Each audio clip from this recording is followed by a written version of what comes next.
Hello and welcome to Knitting Books, etc. My name is Cristina and I come to you from Lisbon, Portugal.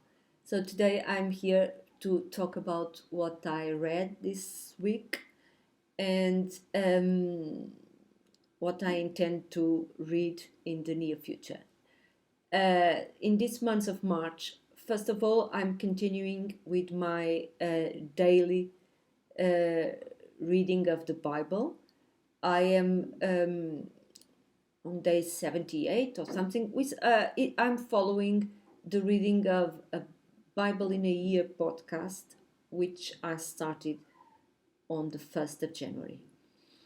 And I'm very pleased with my reading because several times I've found references of parts of the Bible which I didn't know, and now I can recognize. For example, the other day, it was funny because it was in the very same day.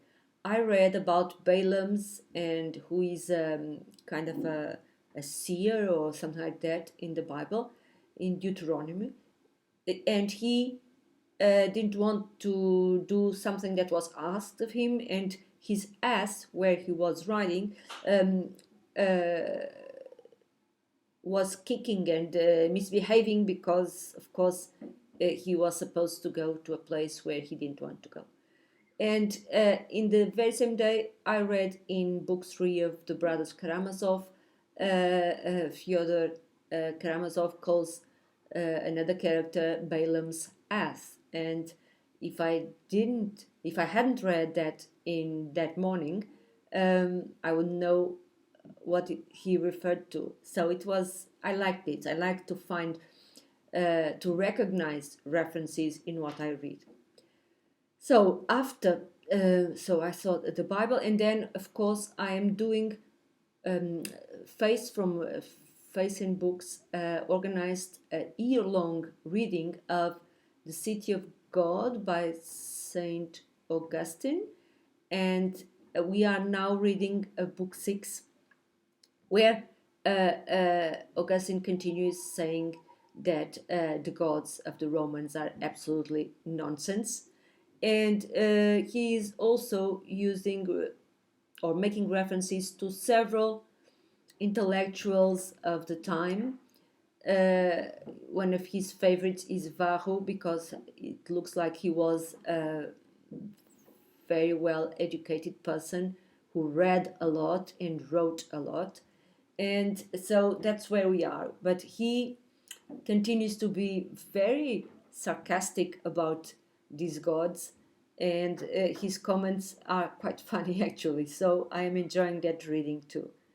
And then I'm reading a book. I mentioned this in another video, that I'm reading the classics of 3 authors: Dickens, Thomas Hardy, and George Eliot. I read the great majority of George Eliot's books last year, and I still have 3 books to read, which I'm going to read this year. And then from Thomas Hardy and Dickens, I decided to start reading in chronological order. I have read some books by each author, but I am now starting them from the beginning. I already read the first Dickens of which is or was the Pickwick Papers, and now I'm reading the first Hardy, which is this one here. And this is not at all what I was expecting, because I have already read several Hardys and he is very gloomy normally, and this one is a very happy one. So atmospheric, a village near the town of Casterbridge, which was the town where the mayor of Casterbridge is set. And we follow a group of characters and their conversations. It's actually very, very funny. The comments between in their conversations between each other. Some events are even very funny, but very simple. I mean, there's nothing very, very important going on here. It's just their day-to-day lives, and um, the whole dialogues. They are all full of funny things. Like, for example, I found it here a comment that I found it very funny, and the book is full of this type of comments. They were talking about a character that was very quiet and hardly opened his mouth, and he said, one of the others says like this: "He can hold his tongue well. That man's dumbness is wonderful to listen to." So this is a book I can recommend. It's a very light read, and it's not very big, because then I'm reading two very, very big books. One is a read along organized by Mark from Book Time with Elvis and Noah from Everyone Who Reads It Must Converse. And it's the book Shogun. And this book is an adventure book about an English sailor that um, goes or finds himself in Japan, and around the end of the 16th century and the beginning of the 17th century. This is based on the life of a British sailor who was named William Adams, I think. Now,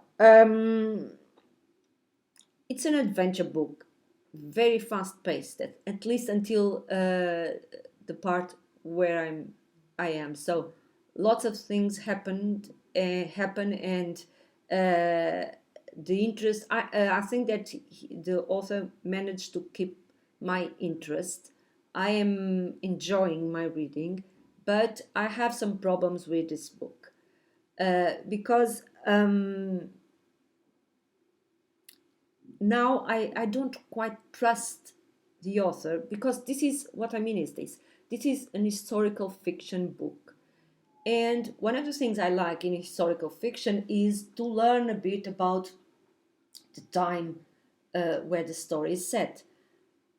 But now I think that some of the things that are described in this book, I don't think that they are very plausible or real. So, because I also don't know much about the history of the time, now I'm unsure whether all the other stuff that happens in the book is accurate or not.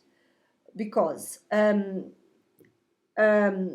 author refers to the Jesuit priests, they are all awful people.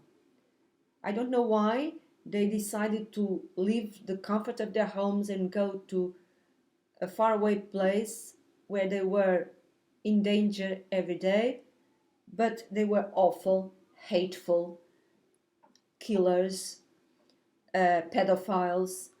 Uh, there's nothing good about them, any of them. Then, for example, there's a character which I assume that he wants to make him a nice character, which is a Franciscan priest. So he's a monk, but he's also a priest that is in a difficult situation.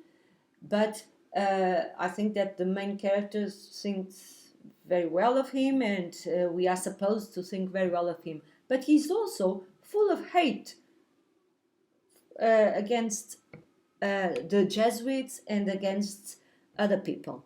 So then, there is a character which is a woman, a Japanese woman, who has been a Catholic. So she was converted 10 years before. So she's been a Catholic for 10 years at the time I'm reading.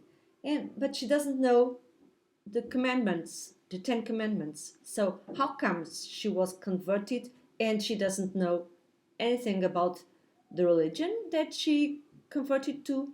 because at the moment she was, it was actually a very funny chapter, but she is almost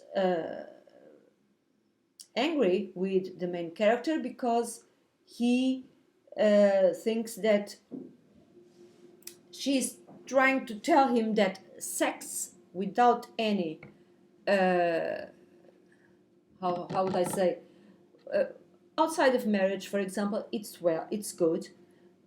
So, and it's not a sin, of course, it's not. And when he says that, for example, they ask him if he wants to have sex with one woman or more than one woman or a man, he's furious and saying, "What do you think I am?" And she said, "But that's very healthy and good and normal."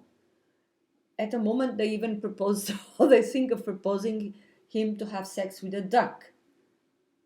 And when he says that, that is, I don't know if he says that's a sin or something like that, I don't remember.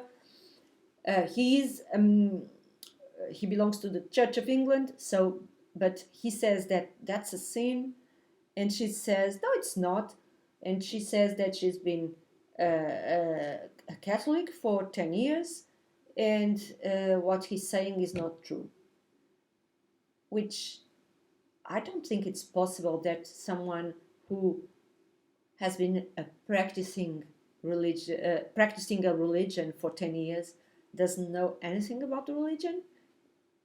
I find that's very strange.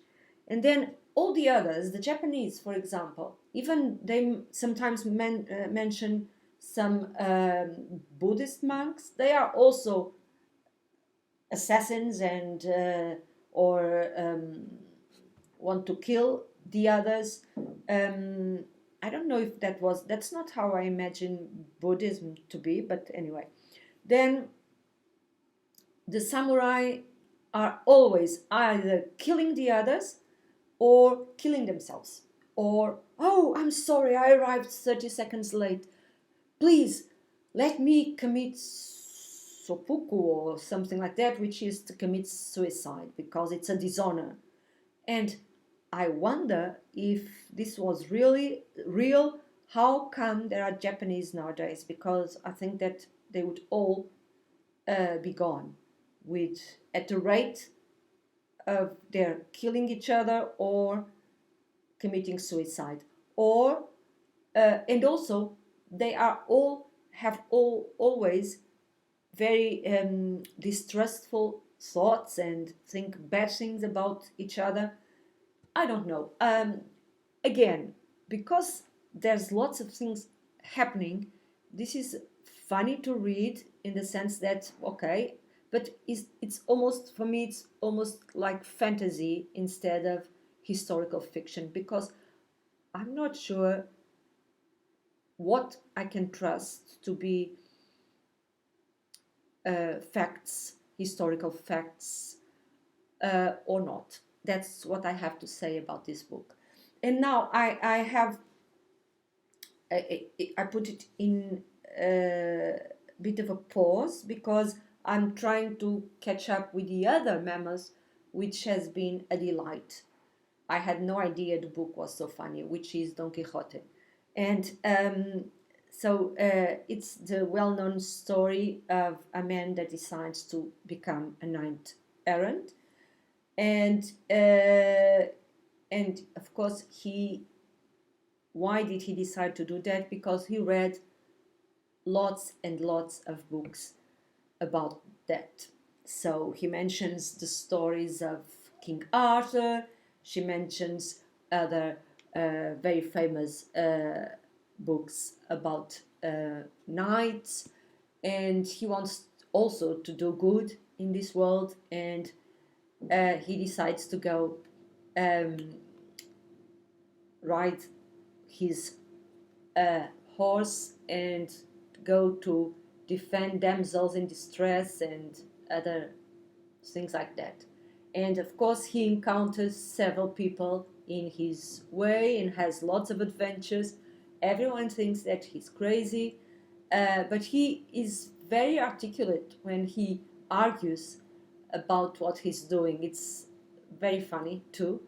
Now he has a companion, a sidekick, which is the famous Sancho Panza, and their conversation is very funny.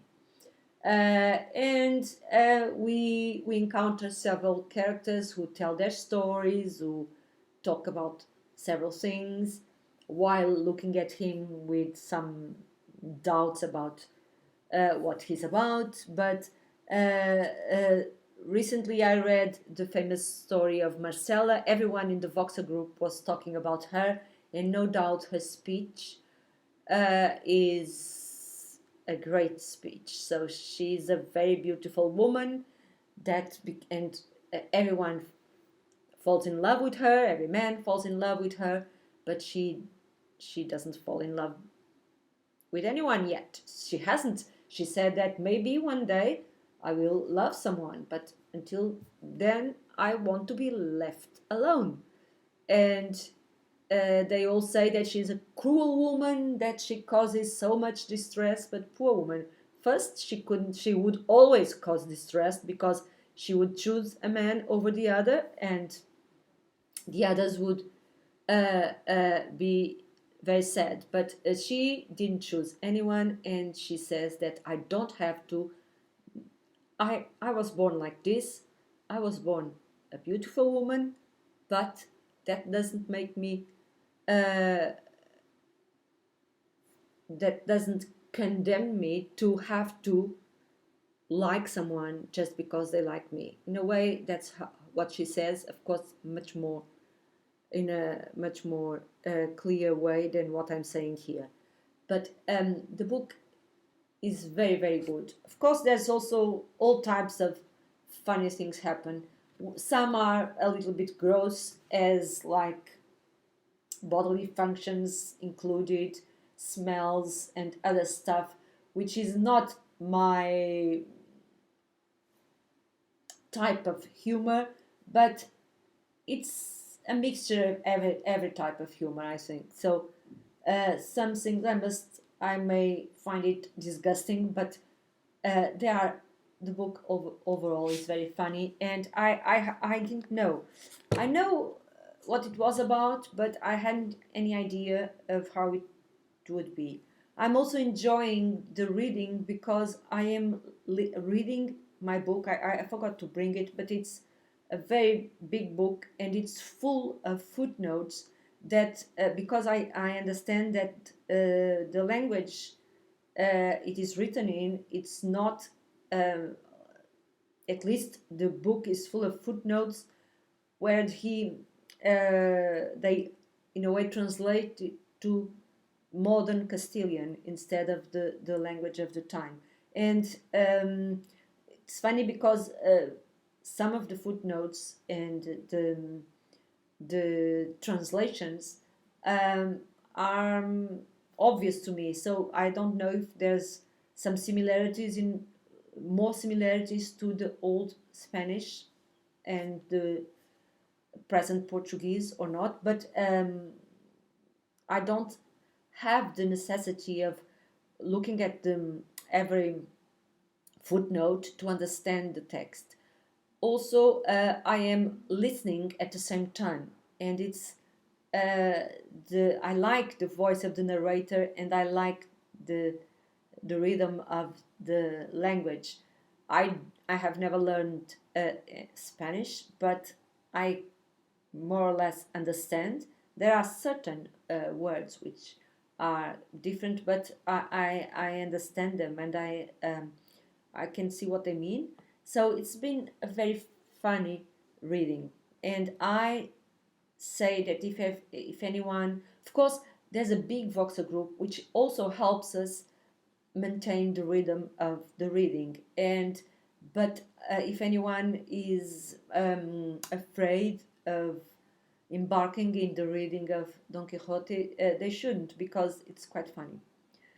And I think that these are the books I've been reading. Of course, I have lots of others ongoing books, but I decided that I would stop them, read some, and then read the others, because I am spread so thin that I can only think of episode of Doctor Who about the last human that is so thin that it's just almost transparent skin. And that's how I feel about my reading. It's ridiculous. I was reading, I don't know, 12 books at the same time, I think. So I put some breaks on my reading and decided to uh, go on with only certain books at the moment. But I wanted to show something that arrived today. This was a book that I was supposed to be reading in February, and I ordered it with the prize I won. I think I referred to. I don't know if I referred it here or not, but I won a prize in a Discord channel about books, and I bought with the prize I think is $20 American, and I bought this book here, which arrived today. I wanted to have this book in February, as I said. Then when I won the prize, I ordered the book, and it took a while to come. But now I can read these stories. And regarding that, because I decided that I would concentrate on some certain books only, I decided that in the weekends, I can read whatever I want, and so I'm going to read short stories. I have many books of short stories, and I really want to read them, so I will read them not in a particular order. I have the Borges short stories, which now I have, because I liked Don Quixote so much. I also spent a credit of my Audible account with the Cuentos Completos, so in Spanish, which is, it's great. And so I can read and listen, and I like to do that. And I have many other books, and now I have this one.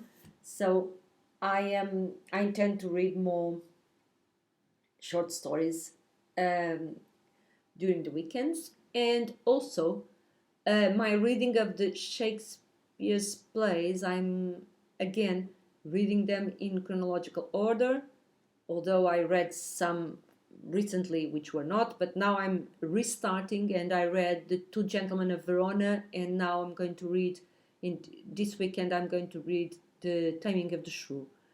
And I decided that I would read them in a sitting because that's how when I go to the theater to watch a play, I watch it from the beginning to the end. So I think that that's the best way for me to read the plays by Shakespeare, with the help of that audiobook I also told you about, where there's a cast that plays, and we have even music and other sounds. So it's almost like being in a theater. And um, I decided that I would read every weekend one of the plays from beginning to end. And so those are my plans for my weekends: plays, some poetry, and short stories. And during the week, I'm going to finish these books I mentioned here. I hope you're all well, and I'll see you very soon.